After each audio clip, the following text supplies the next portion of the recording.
Hey guys, today I'm here taking a look at my Tales from the Crypt collection. Now, first off here, I've got a guidebook to Tales from the Crypt, which I absolutely love. I love guidebooks like this anyway for comic book characters, but this one, it's got a complete history of the comic books, all of the EC comic books, not just Tales from the Crypt, but also a really comprehensive look at the TV series.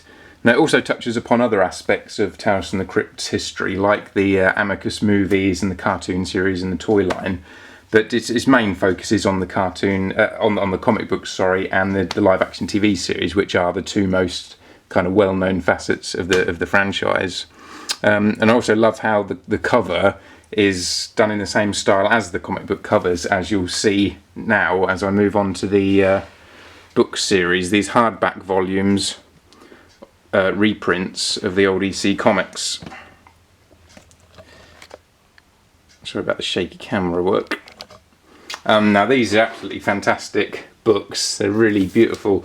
They're in black and white, which is kind of a shame. Black and white does work a bit for horror comics, I think, in the same way that Night of the Living Dead wouldn't be the same in colour. You know, just being in black and white adds to that kind of grainy, atmospheric, almost gothic quality. So I don't hate that they're in black and white, but part of me would like to have seen them in colour. The covers that are printed inside are in colour, but the actual stories themselves are all reprinted in black and white. But like I say, it doesn't bother me too much, and they are just, it's beautiful having them in these hardback volumes. Now I've got every single issue of Tales from the Crypt reprinted in this series. I got them about 10 years ago, maybe even a bit more, for about £80. God knows how much they cost now. And I kind of wish I'd got the Vault of Horror and the others in this series as well, but Tales from the Crypt were my favourite ones. As you move along, there are 5 volumes in the set, and they come in a kind of folder that holds them all together. Absolutely fantastic books by Gemstone Publishing. Don't know if they're still in production or not. I don't think they are, and that's probably why the prices have gone up so much. Now, moving on from the books is probably the second, or possibly even the most well-known area of Tales from the Crypt, and that's the TV series. Now, before the TV series, you had the Amicus movies from the 70s. Now, these were set in England, obviously, because Amicus is an English film studio, which appeals to me being English. I love seeing the stories represented in England, so I can kind of relate to them more. And they're really quite good representations of the stories as well. That they've adapted. Tales from the Crypt being the better of the two. The Vault of Horror was the sequel, which wasn't quite so good. And ironically, the Vault of Horror film, I don't think actually retells any of the Vault of Horror stories. I think they're all from other comic books. Whereas the Tales from the Crypt film did at least have 2 Tales from the Crypt stories in, and then, you know, a couple of the others were from the Vault of Horror. And that. My favourite story is probably the Christmas story, which was also retold in the American series. So it's interesting to compare the two, to watch the American interpretation and the English interpretation of this All Through the House, I think it was called, story, which I watch both of them every December. It's on my Christmas rotation. Now, I originally had Tales from the Crypt on VHS, and it had this overly crisp sound quality to it, which really added to the atmosphere of the film, that kind of 70s film quality, which the DVD doesn't have because it's been cleaned up. But I think it sort of loses something by not having that ultra crisp sound quality. It's hard to explain what I mean by that, but hopefully you'll get the gist of it. Anyway, then we'll move on to the live action series. Now, I only have the first 4 seasons of this because it kind of went a bit downhill after season 4, I feel, and especially in the last season. I'm not sure if it was 8 or 9 series they made, but the last season I should have liked because it was set in England, and so for the same reasons that I like the old Amicus movies, I should like that last season, but the quality is pretty bad. Now, I've only ever seen them on TV, and I think they were cut versions because they were on before the 9 o'clock watershed on the Horror Channel. and they were almost incomprehensible. Now, hopefully they were cut, because if they weren't, then they really were bad. But I think as bad as they were, having scenes cut out, like I say, you could barely make sense of what the hell was going on. But another thing I like about these DVDs is that, like the Guidebook, they have the same style covers as the comic books. And that's something I always like in DVDs that are based on comic book properties. I have a lot of the UK 90s Marvel animated series DVDs made by Clear Vision, and they had the front covers of all their DVDs were made to look like comic book covers, as were the Tick DVDs that were released in the UK. And even The Walking Dead Volume 1 and 2 were released in a box set, and the front of that box set had a cover style the same as the hardback trade paperbacks of The Walking Dead. So that's just something that I really think is a cool idea to use, a cool style for TV and movie adaptations of comic books. And then moving on from Tales from the Crypt the series, we've got Tales from the Crypt Keeper. The sun's shining on that a bit, unfortunately, but as you see, it's Pleasant Screams. It's all the complete season 1 I managed to get quite cheap. Season 2 and 3 are really expensive for some reason. I don't know if they've gone out of production or something over the years. Now, I'd be hard pressed to actually recommend the animated series to anyone, because it's not great, but it is a kind of a guilty pleasure of mine.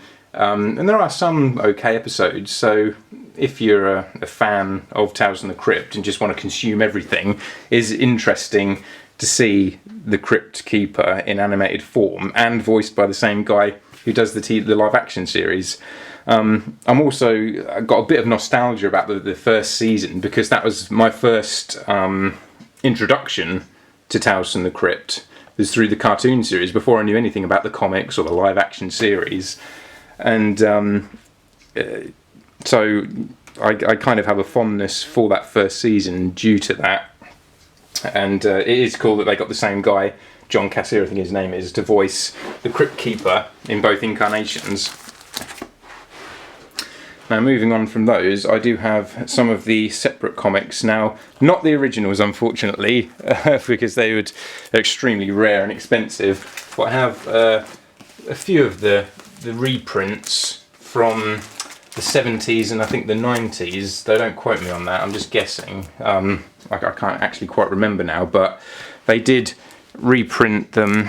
I think a couple of different publishers have reprinted the Tales from the Crypt comics, and I only have 8 of them.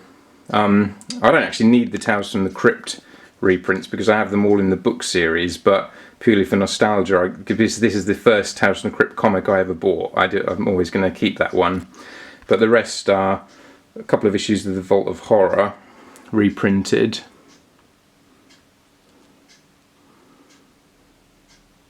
and I think these ones are from the 70s by Gladstone Publishing. And then what I think, once again, don't quote me necessarily on it, but I think these ones were 90s reprints, where they would have it Tales from the Crypt presents the Vault of Horror and the Haunt of Fear, and I have a few issues of that.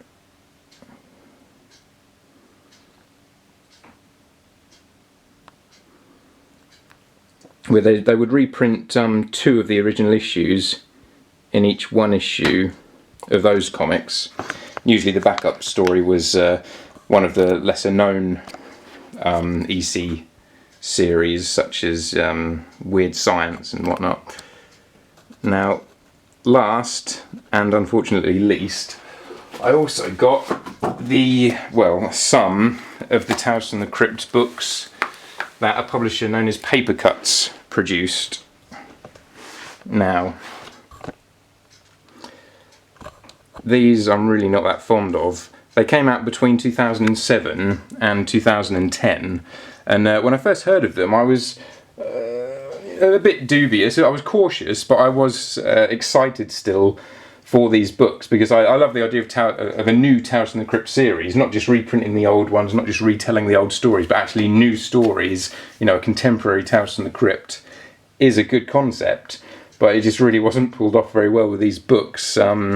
The stories, there are a few good stories, but maybe only kind of 15% of the stories were good and the rest really weren't. So it's hard to recommend something where so few of the stories are actually good, and the artwork's all over the place. And now I kind of blame Batman the Animated Series for this, in that artists ever since that, and I know a bit beforehand you had anime and that, but I think it was really Batman the Animated Series that set this standard for overly stylized artwork and animation.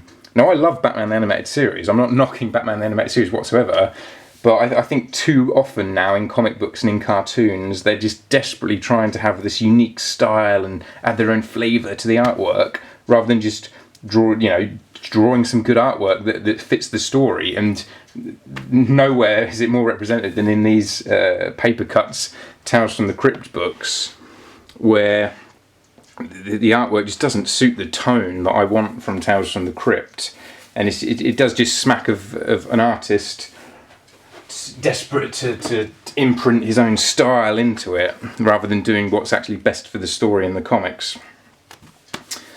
Which is a real shame. I think it's kind of a wasted opportunity, and hopefully someone else will take up the mantle and do some Tales from the Crypt, some modern Tales from the Crypt stories. I mean, comic books, maybe not necessarily comic books themselves, but I mean comic book media, with all the movies, the Marvel movies and the Dark Knight movies, so popular at the minute. And horror comic books, The Walking Dead is an incredibly popular series, so you think it'd be the perfect time for Tales from the Crypt to make a return. Now, outside of the comic books and the cartoons and the TV series, there was also a Tales from the Crypt toy line. Now, I have quite a few of these toys, and I might do a separate video on them. But for the time being, I'll just show you the back of this box here to illustrate them. The only two I don't have are the vampire and the tuxedoed Crypt Keeper, but I have all the rest. And as far as I'm aware, only these four at the bottom were released in the UK. I was never able to find those top four, and I've had to, in the last few years, get the Mummy and the Werewolf off eBay. They're gradually becoming harder to find and more expensive, in the UK at least. And it could be that I just never came across the others, but I'm pretty sure that only those four were released in the UK. And even then it was limited. I never saw them in any kind of proper toy shop. Now, there was this one newsagent that always sold obscure toys that I wouldn't find in any more mainstream toy shops. They had the Toxic Crusader toys and Tales from the Crypt Keeper, and I mean, I would eat this stuff up. And but they only had those four, so I don't know if that was the first wave of toys and the second wave never made it here. But they were all done in the style of the animated series. I mean, the toy line itself is Tales from the Crypt Keeper, not Tales from the Crypt. And yet the Crypt Keeper himself is done in the style of the live action series. Now, at the time when I first saw these toys, my only exposure to Tales from the Crypt was that cartoon series. So it really annoyed me and irked me that the Crypt Keeper didn't actually look like the Crypt Keeper. I couldn't understand why he looked that way. And it wasn't until about a year later, when I finally saw the live action series, that I realised that that's what this toy was based on. It actually made me love it even more, that it was based on the live action one, not the cartoon, which by that point I felt was just a pale shadow of the live action series. And it's funny that I remember being in a comic book store and hearing a couple of older kids talking about the live action series, and that was the first I knew of it. And so I was kind of looking out for it for weeks afterwards, and then maybe a month or two later I saw in the Radio Times, which was this old, sort of TV guide in the UK, that it was on at about 12 o'clock at night, which was way past my bedtime. So I got my mum and dad to stay up and record it for me, which they weren't too happy about, because it was reasonably violent, and there was talk of masturbation in the episode that they recorded for me. So they really weren't too keen on me watching that the next day, but I fell in love with it. I might do a separate video on the toys after this, but we'll see. Anyway, thanks for watching and listening to me rabbit on about my love and history with Tales from the Crypt, and I'll see you next time.